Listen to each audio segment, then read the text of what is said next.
Question 6 1729 બધા અવિભાજ્ય અવયવો જણાવો અને તેને ઉતરતા ક્રમમાં ગોઠવો।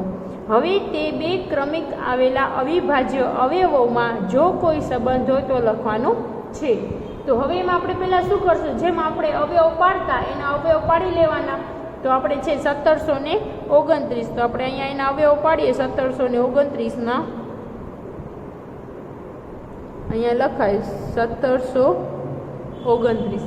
હવે એને આપણે મેં તમને પહેલે પણ કીધું કે એનો ભાગાકાર કરવાનો। આપણે ભાગાકાર કરીએ તો 1729 છે, તો તમે વિભાજ્યતાની ચાવી દ્વારા પણ એને કરી શકો છો કે આ કોના દ્વારા આપણે એને ભાગી શકાય છે અથવા તો એ વિભાજ્ય છે। તો એના માટે જો આપણે આ 1729 છે એના 2 થી ના થાય, 3 થી ના થાય, ડાયરેક્ટ કેટલાથી થાય છે? 17 થી થાય છે, બરાબર, સોરી 7 થી થાય છે।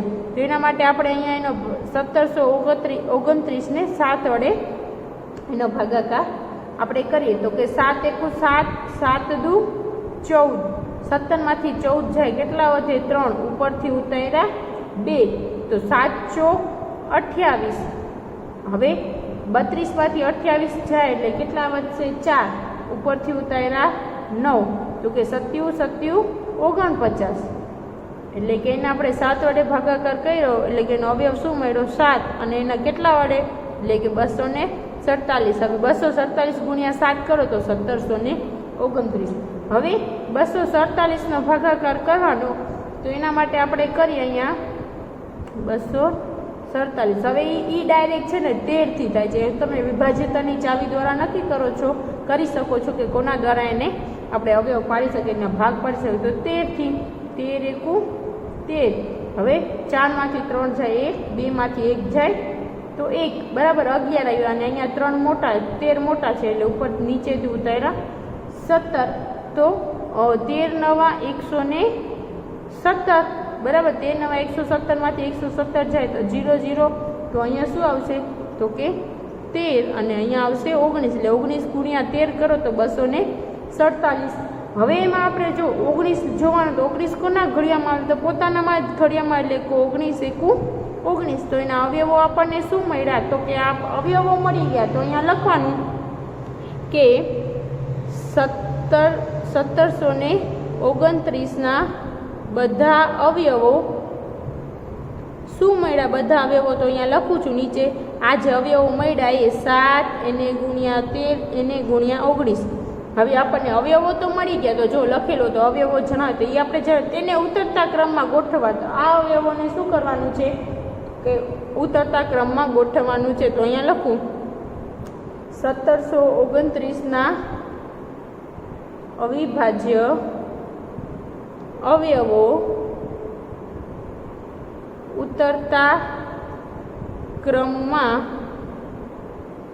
એટલે એને ગોઠવતા આવે, ઉતરતા ક્રમમાં ગોઠવીએ તો પહેલાં સૌથી મોટા આવે, બરાબર, તો કોણ હશે? 19, પછી 13 અને પછી 7, એને ક્રમમાં ગોઠવતા તો 19, 13 અને 7, એટલે એ મળી ગયા। હવે આપણને જો ઉતરતા ક્રમમાં પણ ગોઠવી દીધા, હવે તે બે ક્રમિક આવેલા, એટલે કે જો ક્રમિક એટલે કે લાઈનમાં, તો બે આ જે લાઈનમાં આવેલા હોય ને ક્રમિક આવેલા અવિભાજ્ય અવયવોમાં જો કોઈ સંબંધ હોય તો દર્શાવવાનો છે। એના આપણે જોઈએ તો બે ક્રમિક આવ્યા છે, તો એનો સંબંધ જોઈએ તો કે હવે આપણે એમાં 19 માઇનસ 13 કરશું, 19 માઇનસ 13 જાય એટલે 13 જાય એટલે 6 વધે, તથા આ બેના ક્રમ, પહેલાં આ બંનેને ક્રમિક કર્યું, પછી આ બંનેને ક્રમિક કરી, તથા એમાં કરી કે 13 માઇનસ 7 જાય, 13માંથી 7 જાય તો કેટલા વધે? 6, તો પણ એમાં 6, એટલે કે બંનેની બાદબાકી કરતા વચ્ચે કેટલા વધે છે? બંનેમાં 6 વધે છે। તેથી એ સ્પષ્ટ છે કે અહીં ક્રમિક બે અવિભાજ્ય અવયવોનો તફાવત કેટલો આપેલો છે? તો આના ઉપરથી આપણને કયો એનો સંબંધ મળે? તો અહીં એ સ્પષ્ટ છે કે અહીં ક્રમિક બે અવિભાજ્ય અવયવોનો તફાવત 6 છે, એવું આપણે ફિક્સ છે કહી શકીએ છીએ। ક્વેશ્ચન 7 ત્રણ ક્રમિક સંખ્યાઓનો અવયવી એટલે કે ત્રણ ક્રમિક એટલે કોઈ પણ સંખ્યા તમે લ્યો ને ત્રણ ક્રમિક એટલે કે એ લાઈનમાં આવવી જોઈએ, હંમેશા 6 થી વિભાજ્ય હોય છે એટલે કે એને 6 વડે આપણે એને ભાગી શકાય છે. આ વિધાનને કેટલાક ઉદાહરણની મદદથી સ્પષ્ટ કરવાના છે.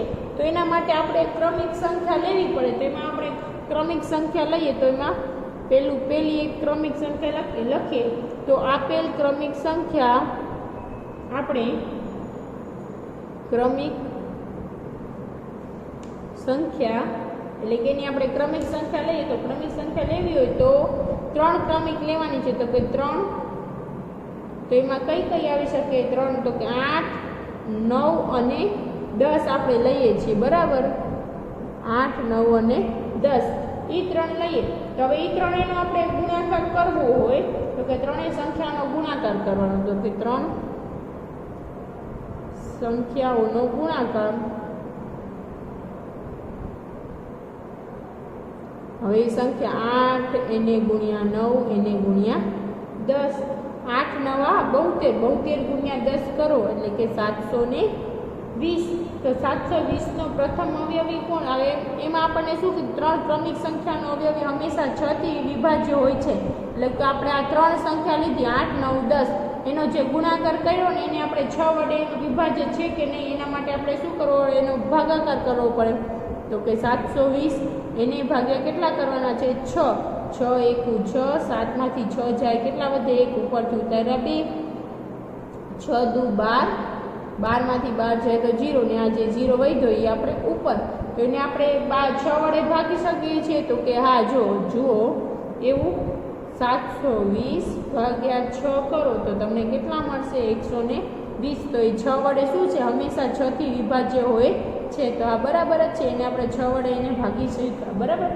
એવી જ રીતે આપણે બીજી તમે કોઈ પણ સંખ્યા એક લઈ અને તમે આજે એક એક્ઝામ્પલ મૂકી શકો છો. આ એક લીધું હવે એવું તમને બીજું અહીંયા લઈ અને તમને જાતે કરવાનું છે. 8મો કોઈ પણ બે ક્રમિક વિષમ એટલે કે એકી સંખ્યા. તો એકી સંખ્યાઓનો સરવાળો 4 થી વિભાજ્ય છે. એટલે કે કોઈ પણ બે એકી સંખ્યા લેવાનો એને 4 જે જવાબ આવે એને 4 વડે ભાગવાનું બરાબર. તો એ 4 વડે વિભાજ્ય છે. તો કેટલાક ઉદાહરણની મદદથી આ વિધાન સ્પષ્ટ કરો. તો એમાં આપણે જેમ આગળના દાખલા કર્યા એમ પહેલું એમાં આપણે ક્રમિક બે વિષમ એટલે કે ક્રમિક આપણે બે લઈએ બરાબર. આપણે ક્રમિક બે એકી સંખ્યાઓ લઈએ તો બે એકી સંખ્યાઓ આપણે કઈ લઈ શકીએ? તો 11 અને 13 લઈએ બરાબર. તમે તમારી રીતે પણ લઈ શકો છો 11 અને 13. હવે 11 આપણે એમાં લખી કે 11 વત્તા 13 એટલે એ બંનેનો સરવાળો કરવાનો. તો 11 ને 13 કેટલા થાય? 24. અને હવે શું કરવાનું છે? તો જો સરવાળો તો મળી ગયો આટલા સુધી આપણે કરી લીધો. એ 4 થી વિભાજ્ય છે. તો જે જવાબ આવ્યો ને 4 થી વિભાજ્ય છે. તો ચાલો એમાં કરી નાખીએ. 4 એકુ 4 દુ 8, 4 તેરી 6 ચોક 24 જ થાય ડાયરેક્ટ. તો 24 માંથી 24 જાય 0. તેનો આપણે કેટલા વડે કરી શકીએ છીએ? 6 વડે થાય છે. એટલે કે 24 ભાગ્યા 4. તો આપણને શું મળે છે? 6 મળે છે. એવી જ રીતે આપણે એમાં પછી જો બીજો હજી એક આપણે એક્ઝામ્પલ લઈ લઈએ. તો એવી બે ક્રમિક સંખ્યાઓ એકી જ લેવાની છે. ક્રમિક સંખ્યાઓ તો બે એવી હજી લેવી હોય તો 29 અને 31. હવે 29 વત્તા 31 કરો એટલે કે એનો સરવાળો થાય 60. અને 60 ને કેટલા વડે ભાગવા પડે? તો કે 60 ને 4 વડે. જો તમે 60 ને 4 તો 15 ચોક 60 થાય તો એ ડાયરેક્ટ આવી જાય. જવાબ શું મળે? 15 મળે છે. તો આમ બે ક્રમિક એકી સંખ્યાઓના સરવાળાને હંમેશા 4 વડે ભાગી શકાય છે. એટલે કે તમે કોઈ પણ બે એકી સંખ્યાથી ટ્રાય કરજો. કોઈ પણ બે એકી સંખ્યાને લેજો તો સમજી લો. આપણે લઈએ હજી એક તમને એક એક્ઝામ્પલ આપી દઉં. 3 અને 1 લઈએ બરાબર. એકી જ સંખ્યા લેવાની ફક્ત. તો 3 ને 1 કેટલા થાય? 4. તો 4 ને 4 વડે ભાગીએ તો પણ 1 મળે. તો એવી એકી સંખ્યાને કોઈ પણ બે સંખ્યા લો એ પણ એકી હોવી જોઈએ. એનો સરવાળાને આપણે 4 વડે ભાગી શકીએ છીએ. એવું ફિક્સ જ હોય છે. ક્વેશ્ચન 9 નીચેનામાંથી કઈ સંખ્યાઓમાં અવિભાજ્ય અવયવો કયા છે? હવે નીચે આપેલી બે પહેલાં તો જો આપેલી છે એ આપેલું છે 24 બરાબર 2 ગુણ્યા 3 ગુણ્યા 4, એટલે કે જો 3 ચોક 12, 12 દુ 24 બરાબર. એના અવિભાજ્ય અવયવો આપણને આપેલા છે. એવી જ રીતે 56ના પણ આપેલા છે, એટલે 56ના 7 ગુણ્યા 2 ગુણ્યા 2 ગુણ્યા 2. તો એમાં શું કીધું છે કે અવિભાજ્ય અવયવો કયા છે, આમાંથી કઈ સંખ્યાઓમાં અવિભાજ્ય અવયવો છે, તો એ આપણે જોવાનું છે. તો જો અહીંયા આપણે લખીએ તો પહેલું આપણે એનો જવાબ દઈએ કે અહીં 4 એ અવિભાજ્ય અવયવ નથી. તો જો અહીં 4 એ અવિભાજ્ય અવયવ નથી, કારણ કે વિભાજ્ય છે, એને આપણે ભાગ પાડી શકીએ છીએ એટલા માટે. તો 4 ને આપણે 2 ગુણ્યા 2 2ના વડે ભાગ પાડી શકીએ છીએ, તેથી અવિભાજ્ય અવયવ નથી. તો અવિભાજ્ય અવયવીકરણ થયું નથી. એટલે કેમ કીધું કે એ બધી સંખ્યાઓ કેવી હોવી જોઈએ? અવિભાજ્ય સંખ્યાઓ હોવી જોઈએ. તો હવે અવયવો કયા છે? તો એ નીચેનામાંથી કઈ સંખ્યાઓમાં અવિભાજ્ય અવયવો છે? તો આપણે 2 હોઈ શકે, એટલે કે 2 અને 3 હોઈ શકે, પણ 4 હોઈ શકતા નથી. એટલે કે અવિભાજ્ય અવયવીકરણ થયું નથી, એટલે કે બધી સંખ્યા અવિભાજ્ય અવયવી નથી. એટલે અહીંયા લખીએ કે અવિભાજ્ય અવયવીકરણ થયું નથી. હવે એના પછી બી છે, એમાં બી છે એ જે આપેલું છે અહીંયા એ આપણે લખીએ તો કે 56 બરાબર 7 ગુણ્યા 2 ગુણ્યા 2 ગુણ્યા 2 બરાબર. તો અહીં 7 અને 2 બંને અવિભાજ્ય અવયવો છે, કારણ કે જો 7ના ભાગ પડે તો કે ના 7 પોતાના ટેબલમાં જ આવે, તો એવી જ રીતે 2 પણ એ પોતાના જ ટેબલમાં આવે છે, અથવા તો 1ના ટેબલમાં આવે છે. તો એ બંને કેવી સંખ્યાઓ છે?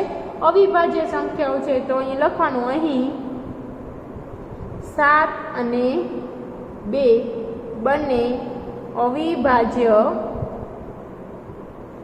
અવયવો છે, બરાબર. હવે એ બંને અવિભાજ્ય અવયવો છે, તેથી અહીંયા અવિભાજ્ય અવયવીકરણ થયું છે એમ આપણે કહી શકાય. તો તેથી અવિભાજ્ય અવયવીકરણ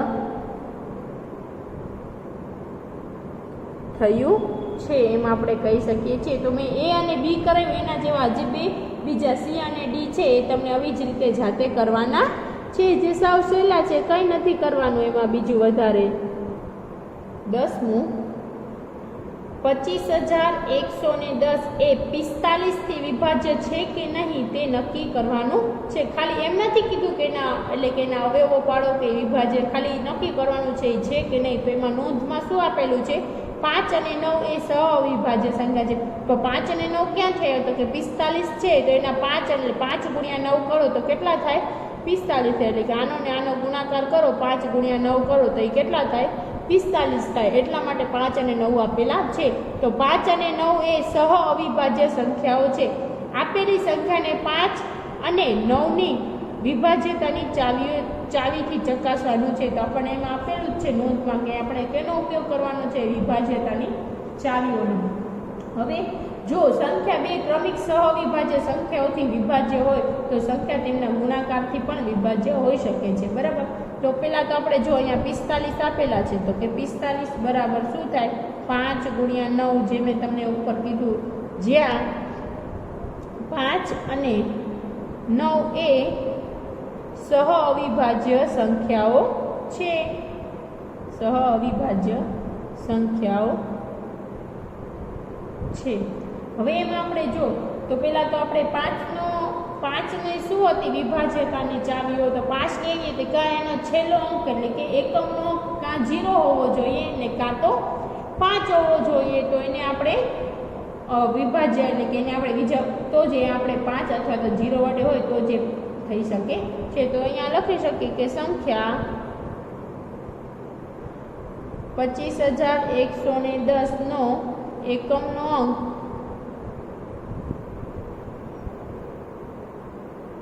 અંક 0 છે. એટલે આમાં 5ની વિભાજ્યતાની ચાવી કાં એનો એકમનો અંક 0 હોય હોવો જોઈએ અથવા તો એકમનો અંક 5 હોવો જોઈએ.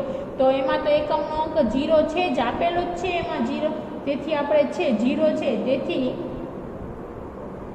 25,110 એ 5 વડે વિભાજ્ય છે એવું આપણે કહી શકીએ છીએ. હવે એવી જ રીતે હવે જો 5ની વિભાજ્યતાની ચાવી જોઈ લીધી. હવે શું છે 9ની. હવે એ બધાનો સરવાળો જો 9 થઈ જતો હોય તો એને આપણે 9 એટલે કે 9 વડે ભાગી શકીએ છીએ, અથવા તો એ સંખ્યાનો 3 અને 9 એવી રીતે એનો સરવાળો થતો હોય તો એને આપણે કરી શકીએ. તો 9ની વિભાજ્યતાની ચાવી તો સંખ્યા 25,110ના અંકોનો સરવાળો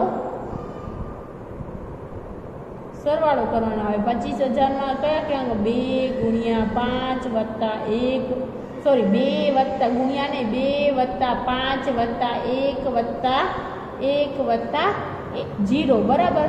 તો એનો સરવાળો કરો તો 5 ને 2 5 ને 2 7 8 અને 9 એને વત્તા 0 એટલે 9ના 9 જ રહેશે. એટલે કે એનો સરવાળો મને શું મળ્યો તો 9. તેથી આપણે એને 9 વડે તો આ સંખ્યાને આપણે 25,110 ને આપણે એ 9 વડે એટલે કે 9 આવ્યો એનો સરવાળો તો એને 9 વડે વિભાજ્ય છે એમ આપણે કહી શકીએ છીએ. જો 9 અને 5 એટલે કે આ 9 અને 5 બંને વડે વિભાજ્ય છે તો એ 45 વડે પણ વિભાજ્ય થઈ શકે છે. તો આમ આપણે નીચે અહીંયા લખી શકીએ છીએ કે આમ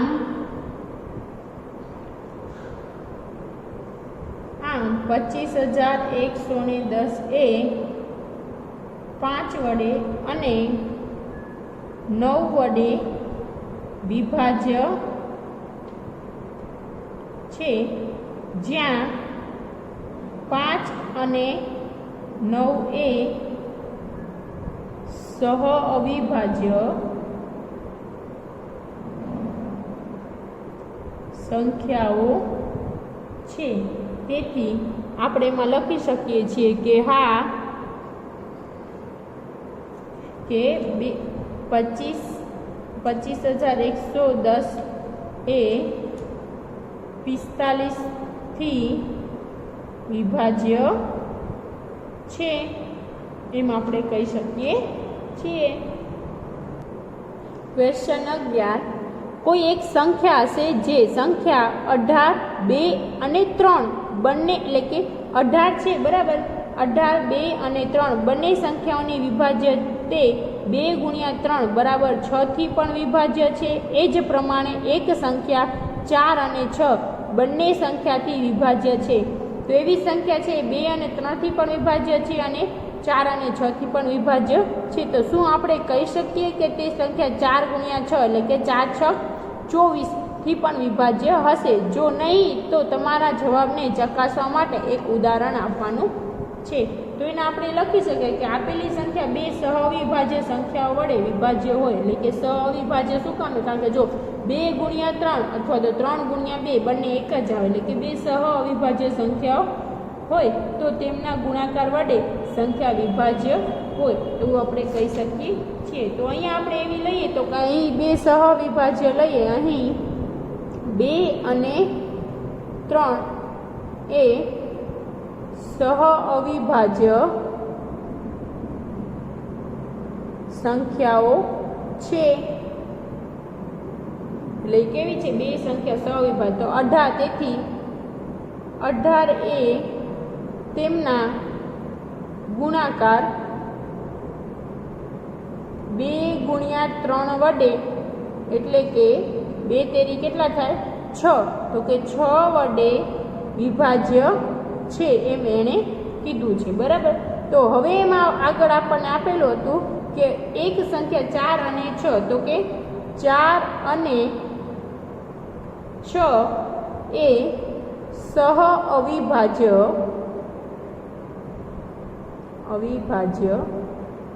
સંખ્યાઓ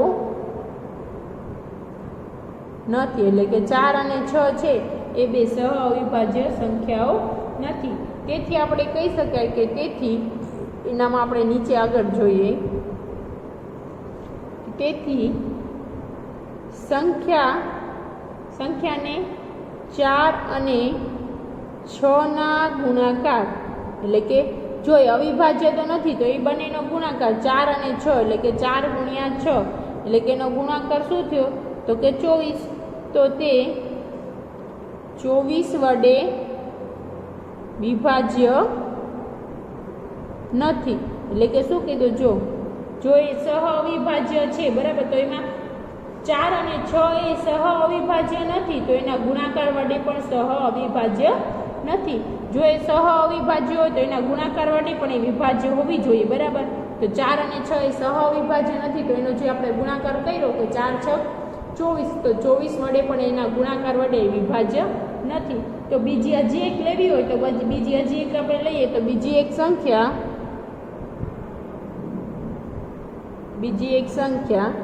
36 લઈ લઈએ બરાબર. બીજી એક સંખ્યા 36 લઈએ. હવે 36 લઈએ તો 36 એ 4 અને 6 બંને વડે વિભાજ્ય છે. શું છે? 4 અને 6 બંને વડે વિભાજ્ય છે, પરંતુ 36 એ 4 અને 6 ના ગુણાકાર 24 વડે વિભાજ્ય નથી. પરંતુ 36 4 અને 6 વડે એનો આપણે કરી શકીએ છીએ, વિભાજ્ય છે, પણ 36 એ 4 ને 6 એટલે કે 4 6 24, તો 36 એ 4 અને 6 ના ગુણાકાર સાથે એટલે કે 24 વડે વિભાજ્ય નથી, એટલે કે 24 વડે વિભાજ્ય થતા નથી, પણ 4 અને 8 વડે થાય છે. ક્વેશ્ચન નંબર 12, હું 4 જુદા જુદા અવિભાજ્ય અવયવોવાળી સૌથી નાની સંખ્યા છું. શું તમે મને ઓળખી શકો છો? તેવી 4 જુદા જુદા અવિભાજ્ય અવયવ એટલે કે અવિભાજ્ય સંખ્યા હોવી જોઈએ, અને એ કેવી હોવી જોઈએ? નાનામાં નાની અને બધી અલગ અલગ હોવી જોઈએ. તો એવી આપણે સંખ્યા શોધવાની છે. તો પહેલાં તો આપણે એ જોઈએ કે સૌથી નાનામાં નાની સંખ્યા શોધવાની છે. તો સૌથી નાનામાં નાની ભિન્ન એટલે કે અલગ અલગ 4 અવિભાજ્ય સંખ્યાઓ કઈ છે? તો કે નાનામાં નાની 4 ભિન્ન એટલે કે અલગ અલગ અવિભાજ્ય સંખ્યાઓ એવી કઈ છે? તો કે 2. તો જો પહેલાં તો નાનામાં નાની જોવાની છે, એવું નથી કીધી કોઈ પણ 4. તો નાનામાં નાની આપણે જોઈએ તો 2 છે, એ અવિભાજ્ય છે કારણ કે પોતાના ટેબલમાં આવે છે. પછી 3 છે, 5 અને એવી બીજી કઈ છે? તો કે 7. તો એ 1 2 3 અને 4 મળી ગઈ આપણને નાનામાં નાની સંખ્યાઓ. તો કે હા, તો એટલી સંખ્યાઓ છે બરાબર. તો હવે 4 ભિન્ન નાનામાં નાની અવિભાજ્ય સંખ્યાઓવાળી સંખ્યાઓ છે, તો એ બધાનો આપણે ગુણાકાર કરી લઈએ. તો એ બધાનો ગુણાકાર કરીએ તો 2 × 3 × 5 એને × 7 બરાબર. આ બધાનો તમે ગુણાકાર કરો, 3 દુ 6 અને 5 સત્તા 35, 35 × 6 કરો એટલે કે એનો જવાબ શું આવશે? તો કે 210. તો તેથી આ સંખ્યા શું હોઈ શકે? તો લખાય કે આમ આ સંખ્યા 210 છે, એટલે કે અવયવવાળી સૌથી નાનામાં નાની સંખ્યા છે. તો એ અવયવ 4 જુદા જુદા અવિભાજ્ય અવયવોવાળી સૌથી નાનામાં નાની સંખ્યા કોણ છે?